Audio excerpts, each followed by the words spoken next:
guys, JR here, back with another video. All right. Power Law Part 3. The last one was Power Law with a product. Now this one is Power Law with a quotient. That means if you are dividing.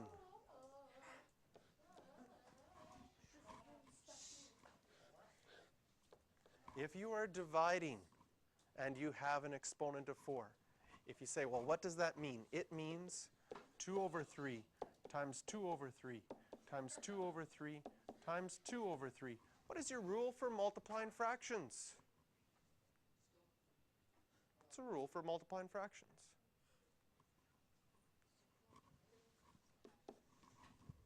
You multiply the tops and you multiply the bottoms. So if we multiplied the tops, how many 2's do we have all multiplied together?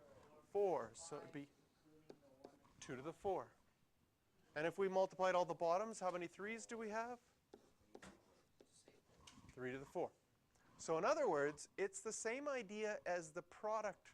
If you have a product inside to a power and the power goes to both of them, now we have a quotient inside the power and the exponent goes to both of them as well.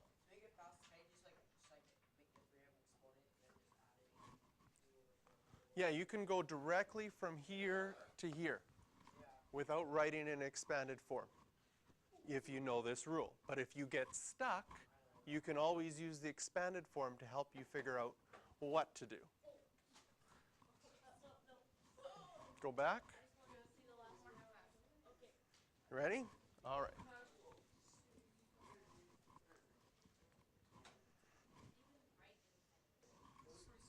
So it says simplify and evaluate. Our new law says that you will have 3 cubed over 4 cubed. If you type that into your calculator, 3 cubed is 27, 4 cubed is 64. You could leave your answer as a fraction like this, or you could type it in and get a decimal, but then you would have to round it. Or write as many decimals as appear on your calculator. So I like leaving it as a fraction better than a decimal. How'd you get that? I went 3 times 3 times 3 to get 27. So you just do like 4 times 4 times 4 to get 64. stupid. Oh my god. So here, we're going to get 2 to the 5 over 5 to the 5. 2 to the 5 is, type that into your calculator, you're going to get 32. 5 to the 5 is, I think, 3,125. Check that on your calculator. Yes. So I would leave it like that as a fraction. Yes. One, you have t over 5 cubed. If you get stuck, you can write it in expanded form.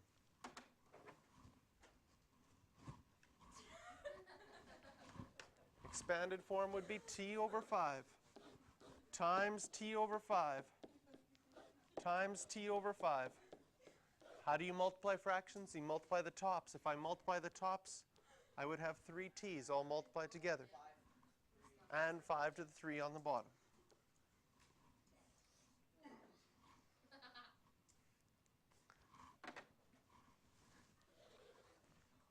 Part B.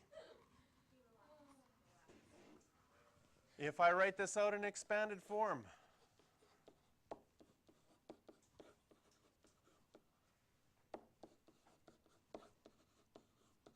how many 10s do I have on the top? 3. How many x's do I have on the top? How many 3's on the bottom? How many y's on the bottom? 3. Oh, Sarah, watch out. No. Yeah. 6. 2 here, 2 here, 2 there, 6 in total. So, can you see how you could go directly from here to here? Because this is the quotient and the product and the power rule all combined with the power rule.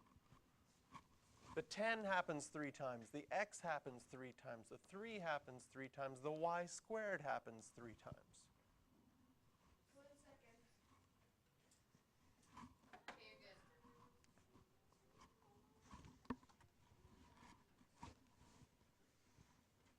Simplify.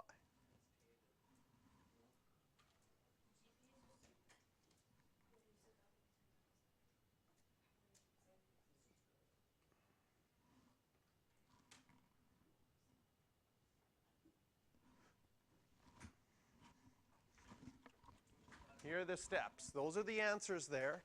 How would I get those answers? Well, this 3 goes to the negative, stays negative. The 3 goes to the 2, becomes 2 cubed. 3 goes to the p squared, gives us p to the 6. The 3 goes to the q cubed, gives us q to the 9. The 2 goes to the 4 squared. 4, I mean, that'll become 4 squared.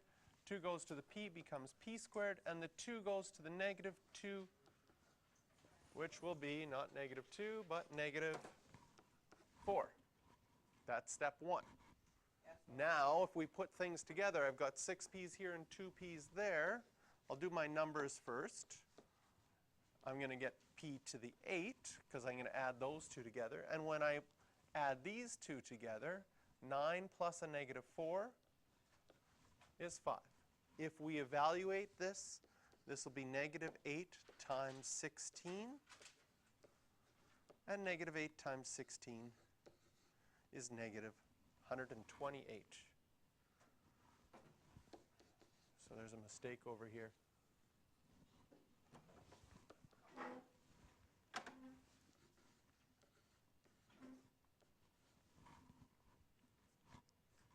Negative 128, p to the 8, q to the 5. If you're having trouble with step number 1, what you can do is you can write it in expanded form. What does it look like in expanded form? You'd have negative 2p squared q once, then you'd have it again twice, then you'd have it a third time.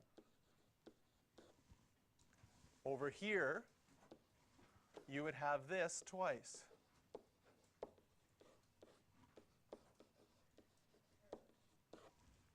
And if you imagine that all together and you say, well, how many p's do you have? How many q's do I have?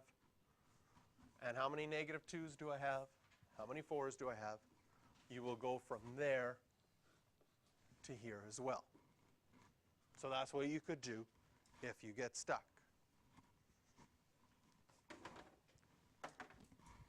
Here's our last one before our assignment.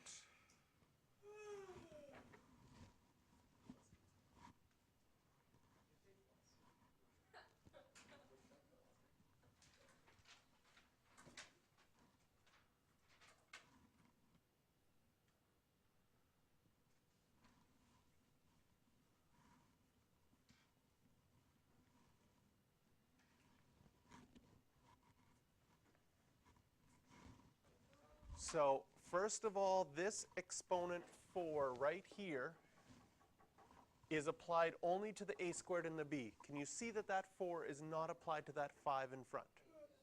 So we're going to get 5. If I have a squared 4 times, I'm going to have a to the 8. And if I have b 4 times, I'm going to have b to the 4. And then I still have subtract 2, a to the 8, b to the 4. Now, if I said I had 5 chocolate bars and I subtracted 2 chocolate bars because I was hungry, how many chocolate bars would I have left? 3 chocolate bars. We have the same idea with algebraic letters, but instead of chocolate bars, we have these things right now, which are ABB4s. Maybe there's something in the new Star Wars movie, I'm not sure. But if you have 5 A8B4s, and you subtract 2 A8B4s, how many A8B4s would you have left? You would be left with 3 A8B4s. So the same idea as if you had 5 chocolate bars, subtract 3 chocolate bars. If you have 5 A8B4s and you subtract 2 A8B4s, you would be left with 3 A8B4s. That's how many of these things you have. And then you subtract 2 of these things. It is. So that's how you would get that as a final answer. So,